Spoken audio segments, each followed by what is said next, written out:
Hello friends, Shyam history classes में आपका स्वागत है। आज हम ताम्रपाषाण काल का अंतिम वीडियो लेकर पेश हुए हैं। अंतिम पार्ट ताम्रपाषाण काल का। तो चलिए स्टार्ट करते हैं। उससे पहले जिन्होंने अभी तक श्याम हिस्ट्री क्लासेज चैनल को सब्सक्राइब नहीं किया है वो चैनल सब्सक्राइब कर लें। नोटिफिकेशन पाने के लिए बेल आइकन को भी दबा दें। तो आइए स्टार्ट करते हैं। ताम्रपाषाण काल।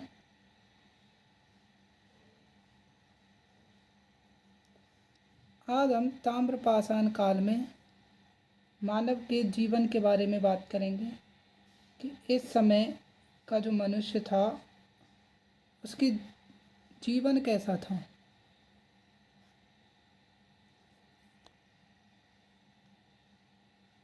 तो पहले जीवन की बात करते हैं। तो जैसा कि हमने पिछली क्लास में पढ़ा था कि एक साथ कई चूल्हे मिले हैं, तो इससे पता चलता है कि मानव जो था वो कैसे रहता था, संयुक्त परिवार में। संयुक्त परिवार में रहता होगा। और इसके साथ में हम ऐड कर सकते हैं कि इस समय बहु विवाह प्रचलन में था। तो संयुक्त परिवार और बहु विवाह ये दोनों प्रथाएं उस समय प्रचलन में रही होंगी। तो एक तो हमें ये चीज़ पता चली कि ताम्रपाषाण काल में मानव जो था वो संयुक्त परिवार में रहता था। उस समय बहु विवाह प्रथा जो थी ये भी प्रचलन में थी। यदि आगे इसमें बात करें तो डेफिनेट लोग जो हैं वो झोंपड़ियों में रहते होंगे। और ये झोंपड़ियाँ कैसी हैं, हमें यहाँ पर एक तो गोलाकार झोंपड़ी मिली है और अधिकतम प्रमाण गोलाकार झोंपड़ियों के हैं। तो हो सकता है कि लोग जो थे वे गोलाकार झोंपड़ियों में रहते होंगे। अब ये जो झोंपड़ियाँ थी ये किसकी, बांस की लकड़ियों की बनाई जाती थी। बांस की लकड़ियों से ये झोंपड़ियाँ बनाई जाती थी। इसके साथ में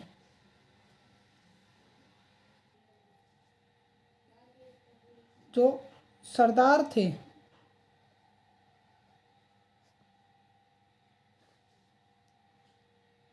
सरदार अर्थात मुखिया, उस समय मुखिया जो रहे होंगे, जो सरदार थे और इनके जो रिश्तेदार थे, इनकी जो झोंपड़ियाँ होती थी वो कैसी थी, इनकी झोंपड़ियाँ आयताकार झोंपड़ियाँ थीं।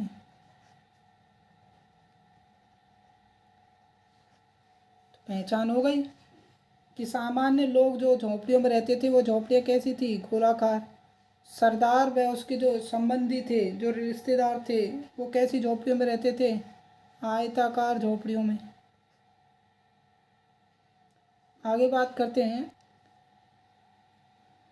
कि यहाँ के जो लोग रहे होंगे ये लोग बेसिक तौर पर मांस खाते होंगे। उस समय के लोग मांसाहारी होंगे और मांस खाने के लिए उनको क्या करना पड़ेगा, पशुपालन। तो वो पशुपालन करते थे। अब पशुपालन में इनको जो पशु जो थे उन पशुओं को घर के आंगन में बांधते थे, घर के आंगन में ही बांधते थे। तथा इनमें जो पशुओं का जो दूध होता था तो दूध केवल पशुओं के बच्चों के लिए माना जाता था, पशुओं के बच्चों के लिए।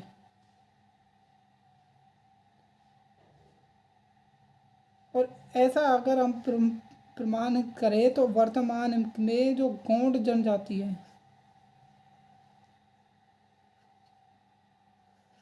दक्षिण की जो गौंड जनजाति है वो भी यही मानती है कि वो जो पशु जो पालते हैं उन पशुओं का दूध पशुओं के बच्चों के लिए सेव रखते हैं, उसी के लिए होता है वो। ये तो दूध तो ये पीते नहीं थे, इसका मतलब तो ये पशुओं के पालन से केवल क्या प्राप्त कर रहे हैं? मांस। और हमें ये भी पता चला है कि गोंड जो जनजाति थी वो भी यही मानती है, वर्तमान की गोंड जनजाति। तो इनका संबंध, गोंड जनजाति का संबंध इनसे रहा होगा। आगे यदि अपन बात करें तो इनाम गांव में झोंपड़ियाँ जो बनी मिली हैं, ये झोंपड़ियाँ एक ही लाइन में मिली हैं, एक लाइन में मिली। अब एक लाइन में मिलने से क्या पता चलता है? नगर योजना, इनकी नगर योजना के बारे में बताती हैं ये चीज़ें। तो इनाम गांव से ही 5 कमरों वाली झोंपड़ी मिली है।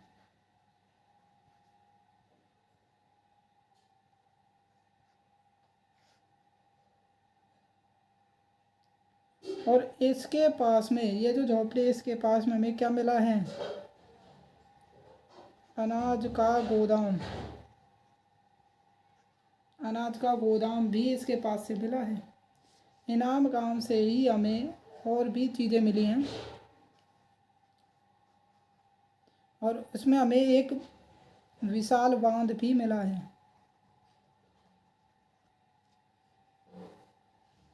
हालांकि इसके केवल साक्ष्य हैं, तो साबित है कि यहाँ विशाल बांध रहा होगा, कोई बांध होगा बड़ा वाला। इसके साथ ही आगे जब अपन बात करते हैं तो बस्ती के जो प्रवेश द्वार होगा, तो प्रवेश द्वार पर कुम्हार, शिल्पकार आदि रहते थे। और ये परंपरा जो है, ये परंपरा वर्तमान महाराष्ट्र में प्रचलित है। वर्तमान में महाराष्ट्र में प्रचलित है।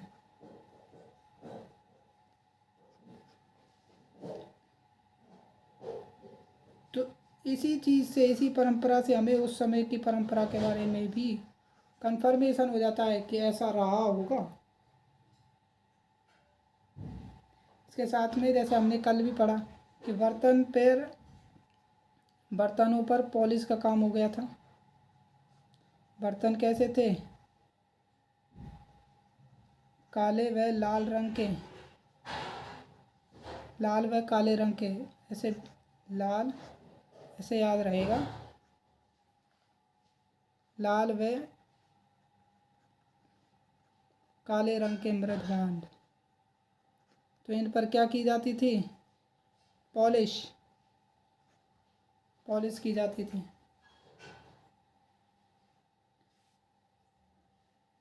तो एक बार फिर से इन सब के बारे में पढ़ते हैं हम। ताम्रपाषाण काल में जो मानव का जैसा कि हमने शुरुआत में पढ़ा कि ताम्रपाषाण काल के जीवन के बारे में अध्ययन करना था। तो हमने मानव के बारे में जैसे कि कल की क्लास में पढ़ चुके थे कि मानव के जीवन से परिचित होने के लिए हमने कल पढ़ा था कि एक साथ कई चूल्हे मिले हैं, और ये कई चूल्हे मिलने के जो दशा थी वो किसको बताती है? संयुक्त परिवार को। तो उस समय संयुक्त परिवार और बहुविवाह प्रथा ये दोनों प्रचलन में थी। संयुक्त परिवार भी होते थे और बहुविवाह भी होते थे। उस समय के जो लोग थे वे सामान्य जो लोग थे, सामान्य लोग जो थे वो गोलाकार झोंपड़ियों में रहते थे। और ये गोलाकार झोंपड़ियाँ जो होती ये बांस की लकड़ियों की बनाई होती थी। जबकि उस बस्ती का जो सरदार होता था और उसके जो रिश्तेदार होते थे ये कैसी झोंपड़ियों में? आयताकार झोंपड़ियों में रहते थे। उसके बाद यदि भोजन को लेकर के बात करें तो उस समय पशुपालन किया जाता था, और पशुपालन का प्रमुख उद्देश्य क्या था? मांस प्राप्त करना। और ऐसे पशुओं को जो ये पालते थे उन पशुओं को ये घर के आंगनों में बांधते थे। इन पशुओं से जो दूध होता था ये उस दूध का सेवन नहीं करते थे। इनका मानना था कि दूध जो है ये केवल उस पशु के बच्चों के लिए है। वर्तमान की गौंड जनजाति भी इसी परंपरा को मानती है। तो ये रहा होगा कि गौंड जनजाति इसी इन्हीं से ये सब कंफर्मेशन कर देते हैं।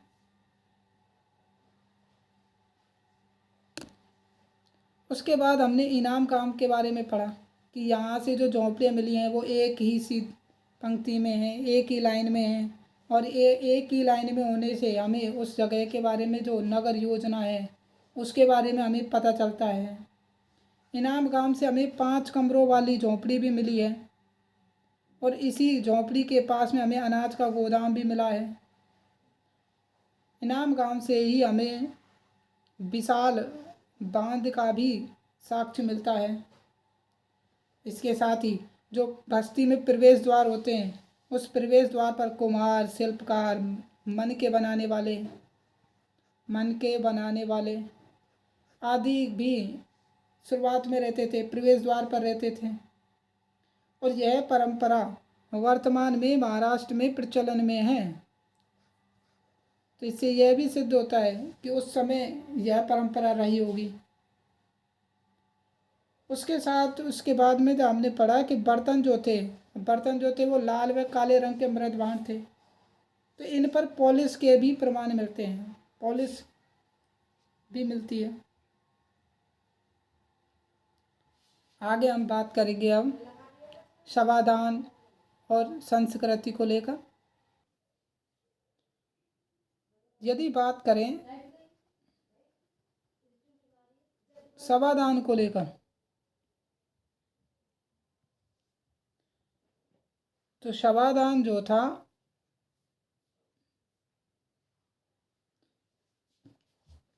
इसके बारे में हमें जोरवे संस्कृति से पता चलता है। जोरवे संस्कृति, अब जोरवे संस्कृति में क्या था कि जो मृतक थे तो मृतक की हड्डियां जो थी तो इनकी हड्डियों को कलश में रखकर और कहाँ घर के आंगन में ही दफना देते थे, घर के आंगन में दफना देते थे। तो जोरवे जो संस्कृति है ये बताती है कि जब व्यक्ति उस समय जब मृतक था तो उसकी हड्डियों को कलश में रख करके और घर के आंगन में ही दफना देते थे। साथ में जो कब्र होती थी तो कब्र में मिट्टी प्लस तांबा इनकी वस्तुएं रखी जाती थी। मिट्टी और जो तांबे थी इनकी वस्तुएं भी रखी जाती थी।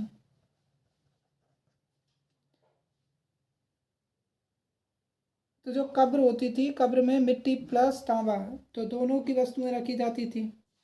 अब इसी से हमें पता चलता है कि उस समय सामाजिक जीवन में असमानता आ चुकी थी,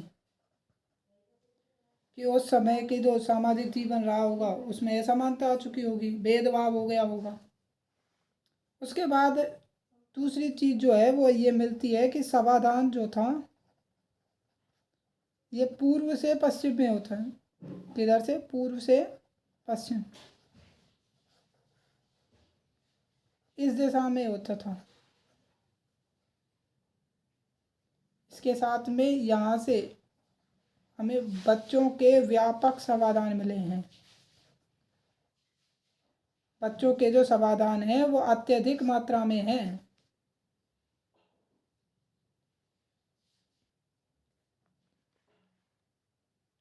ये समाधान है, हमने पढ़ा कि समाधान की यदि जानकारी जो है वो हमें किससे मिलती है? जोरवे संस्कृति से। इसके साथ ही मृतक जो होते थे उनकी हड्डियों को कलश में रखकर और घर के आंगन में ही दफना देते थे। ये भी हमें कहाँ से पता चलता है? जोरवे संस्कृति से। तथा कब्र में मिट्टी व तांबे की वस्तुएं रखी जाती थीं, और ये चीज़ हमें बताती है कि उस समय सामाजिक जो जीवन था उसमें असमानता प्रवेश कर चुकी थी। समाधान जो होता था वो पूर्व से पश्चिम दिशा में होता था, और जोरवे संस्कृति में हमें समाधान सर्वाधिक जो मिले हैं वो बच्चों के मिले हैं। बच्चों के समाधान अत्यधिक मात्रा में मिले हैं। आगे हम पढ़ते हैं कि हमें और कौन कौन सी मुख्य जो चीज़ें मिली हैं उनके बारे में बात करते हैं। कि पहली चीज़ है कि तांबे के यहाँ बड़े बड़े ढेर मिलने के कारण, तांबे के बड़े ढेर मिलने के कारण इस संस्कृति को क्या नाम दिया गया? ताम्र संस्कृति। इसी कारण इसको क्या कहा गया? ताम्र संस्कृति। ताम्र संस्कृति जो थी ये मुख्य रूप से पश्चिमी उत्तर प्रदेश में मिली है। पश्चिमी उत्तर प्रदेश में मिली है। यहाँ के जो भंडार है इनसे हमें हल भी प्राप्त में हल चलाते समय, हल चलाते समय खेतों से मिले हैं। खेतों में जब हल चला रहे थे तब उस समय हमें क्या मिले? ये भंडार मिले हैं इस संस्कृति के। या एक मान्यता ये, दूसरी ये है कि सड़क बनाते समय इन भंडारों के बारे में पता चला, जिससे हमें ये संस्कृति ताम्र संस्कृति कहलाई। तो तांबे के जो बड़े ढेर थे ये कहाँ से? अत्यधिक मात्रा में कहाँ से? पश्चिमी उत्तर प्रदेश से। और मिले कैसे? तो हल चलाते समय या सड़क बनाते समय इन भंडारों के बारे में पता चला। सबसे पहले जो पता चला, सबसे पहले 1822 ईस्वी में बिठूर में ताम्र भंडार मिला। सबसे पहले पता कब चला है? 1822 में। कहाँ से? बिठूर। और अब तक के सबसे बड़ा ताम्र भंडार जो है, अब तक का सबसे बड़ा ताम्र भंडार जो है ये हमें कहाँ से मिला है? एमपी के गुंगेरिया से। और यहाँ से हमें तांबे के 424 उपकरण,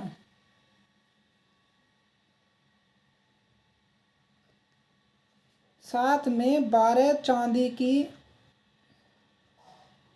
प्लस वो 12 चांदी की 12 मोटी चादरें मिली हैं।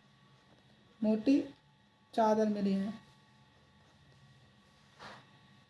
12 चांदी की 12 मोटी चादर मिली हैं।